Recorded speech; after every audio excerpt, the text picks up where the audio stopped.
આમ આદમી પાર્ટીના નેતા પ્રવીણ રામ જેઓ અત્યારે કિસાન રેલી કાઢીને નીકળ્યા છે અને આ રેલીમાં તેમણે જીતુ વાઘાણીને આમંત્રણ મોકલ્યું છે, કારણ કે થોડા દિવસ પહેલાં જીતુ વાઘાણીએ કહ્યું હતું કે ખેડૂતોની રેલી જે પ્રકારે વિપક્ષના નેતાઓ કાઢે છે પરંતુ તેમાં ખેડૂતો જ નથી હોતા તે પ્રકારનું નિવેદન આપ્યું હતું અને તેને જ લઈને અત્યારે રાજકારણ ગરમાયું છે। શું છે આ સમગ્ર મામલો, વાત કરીશું આ વિડીયોમાં।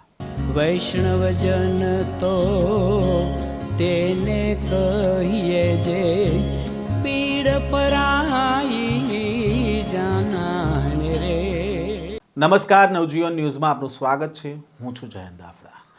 હળદર કાંડ બાદ 108 દિવસ જેલમાં રહ્યા બાદ પ્રવીણ રામ જેલમાંથી બહાર આવતા ફરી એકવાર ખેડૂતો માટે લડાયક ભૂમિકામાં જોવા મળી રહ્યા છે। જેલમાંથી છૂટ્યા બાદ તેઓએ સોમનાથથી ખેડૂત માટે રેલી શરૂ કરી છે અને આ રેલી છે તે ગાંધીનગર સમાપ્ત થવાની છે। તેવામાં આજે આ રેલી રાજકોટ ખાતે પહોંચી હતી અને રાજકોટ ખાતે આ રેલી પહોંચી ત્યારે પ્રવીણ રામે કૃષિ મંત્રી જીતુ વાઘાણી ઉપર પ્રહાર કર્યા હતા, કારણ કે થોડા દિવસ પહેલાં વિધાનસભામાં પત્રકાર પરિષદને સંબોધતા જીતુ વાઘાણીએ કહ્યું હતું કે જે પ્રકારે વિપક્ષના નેતાઓ રેલી કાઢે છે પરંતુ તેમાં ખેડૂતો જ નથી હોતા અને તેને જ લઈને પ્રવીણ રામે વળતો પ્રહાર કર્યો છે અને તેમણે આમંત્રણ આપ્યું છે અને જીતુ વાઘાણીને કહ્યું છે કે તમે આવીને જોઈ લો કેટલા ખેડૂતો છે।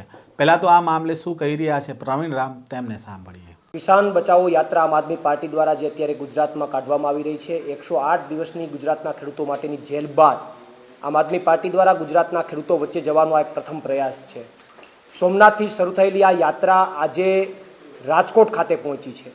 આજે રાજકોટ ખાતે મારી સાથે અહીંયાના તમામ પદાધિકારીઓ, માનની અજીતભાઈ હોય, શિવલાલભાઈ હોય અને તમામ પદાધિકારીઓ આજે ઉપસ્થિત છે। અહીંયાના અમારા શહેરના હોદ્દેદારો, જિલ્લાના હોદ્દેદારો તમામ ઉપસ્થિત છે। આજે રાજકોટની અંદર આ યાત્રા તાલુકાની અંદર અને અલગ અલગ વિસ્તારોની અંદર પરિભ્રમણ કરશે, ચોપાલ બેઠકો થશે, રાત્રિ સભાઓ થશે, જેમની અંદર વિશાળ સંખ્યામાં ખેડૂતો ઉપસ્થિત રહેવાના છે।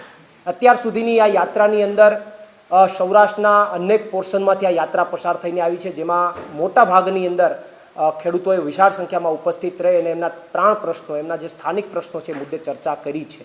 આ યાત્રા 8મી તારીખે ગાંધીનગર પહોંચવાની છે।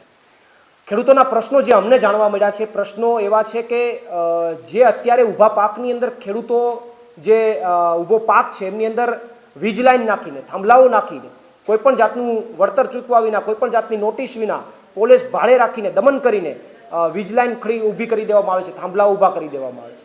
સાથે સાથે જે માવઠા સહાય છે એ માવઠા સહાયમાં પણ વાતો મોટી મોટી થઈ, પણ વાસ્તવિકમાં માવઠા સહાયથી ઘણા બધા ખેડૂતો, ઘણા બધા નહીં, મોટા ભાગના ખેડૂતો વંચિત છે અને અમુકને મળી તો માત્ર મર્યાદામાં મળી છે, એમાં પણ ક્યાંક ને ક્યાંક ગેમ કરવામાં આવી છે। બીજા અનેક મુદ્દાઓ, સિંચાઈના મુદ્દાઓ હોય, બીજી વાત હોય, ત્રીજી વાત, ઘણા બધા ખેડૂતોના મુદ્દાઓ છે। સિંચાઈના પાણીની વાત હોય તો મોટા ભાગના ડેમોમાંથી પાણી ખેડૂતોને આપવાની જગ્યાએ કંપનીઓને જઈ રહ્યું છે। તો આ તમામ પ્રશ્નો અમને ખેડૂતો તરફથી જાણવા મળ્યા છે, એને ઉજાગર કરીશું, એના માટે અવાજ ઉઠાવીશું, લડત લડીશું અને આ રાજકોટ જિલ્લામાંથી આજે જ્યારે યાત્રા પસાર થવાની છે, આ યાત્રાની અંદર રાજકોટના ખેડૂતોને પણ આ યાત્રાની અંદર જોડાવા માટે હું અહીંયાથી નમ્ર અપીલ કરું છું। માનનીય કૃષિ મંત્રીને પણ આમંત્રણ આપું છું કે એમણે એવું કીધું કે ખેડૂતો માટેની યાત્રા નીકળી છે, એમાં કોઈ ખેડૂતો જોડાતા નથી, તો હું એમને આમંત્રણ આપું છું કે આજની યાત્રા રાજકોટમાં છે, પધારો, અમારા મહેમાન બનો, યાત્રામાં જોડાઓ। કેટલા ખેડૂતો આ યાત્રામાં જોડાય છે એ તમને તમારી પોતાની દ્રષ્ટિથી જુઓ તો તમને ખ્યાલ આવશે કે કેટલા બધા ખેડૂતોને સરકારથી અસંતોષ છે, સરકારથી પ્રશ્ન છે। એમણે એક વાત જે કરી, ફરીથી હું દોહરાવું છું કે એવું કહે છે કે 2027ની ચૂંટણી અમે ખેડૂતોના મુદ્દે લડીશું। કયા મોઢે લડશો? ખેડૂતોનો એક પણ પ્રશ્નનું નિરાકરણ નથી, ખેડૂતોને લાઠી વરસાવી છે, ખેડૂતોને માર માર્યો છે, કયા મોઢે તમે ચૂંટણી લડવા જશો? તમે એમ કહો છો કે ખેડૂતો ભિખારી નથી, સ્વમાની છે, તો એ જ તો વાત કરવા માગીએ છીએ કે અમે ખેડૂતો જે માગે છે એની ભીખ નથી, એમનો હક છે। અને એટલા માટે મને એવું લાગે છે 27ની ચૂંટણીમાં ચોક્કસથી આ તમામ ઘટનાઓનો જવાબ અને તાલુકા પંચાયત અને જિલ્લા પંચાયતની ચૂંટણીમાં આ તમામ જે કંઈ પણ અન્યાય છે એનો જવાબ ખેડૂતો જે છે એ ચોક્કસથી આપવાના છે। આજની આ યાત્રાની અંદર રાજકોટ જિલ્લાના તમામ ખેડૂતોને આ યાત્રામાં જોડાવા માટે હું હાર્દિક આમંત્રણ આપું છું। આભાર। પ્રવીણ રામ, પ્રદેશ ફ્રન્ટ અધ્યક્ષ, આમ આદમી પાર્ટી।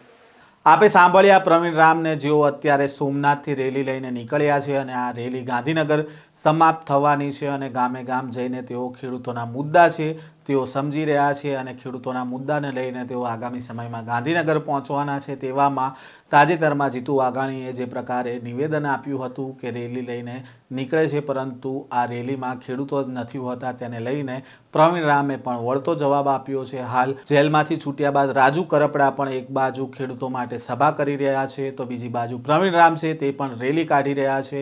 સાથે જ આમ આદમી પાર્ટીના નેતાઓ પણ ખેડૂતોના અલગ અલગ મુદ્દાઓને લઈને તંત્રને ઘેરવાનું કામ કરી રહ્યા છે. તેવામાં હવે આગામી સમયમાં ખેડૂત જ્યારે ચૂંટણી આવશે ત્યારે કોની સાથે રહેશે તે તો હવે આગામી સમયમાં જ ખબર પડશે. આ પ્રકારના સમાચાર અને અહેવાલ સાથે ફરી મળીશું. નવજીવન ન્યૂઝ સાથે જોડાયેલા રહેજો.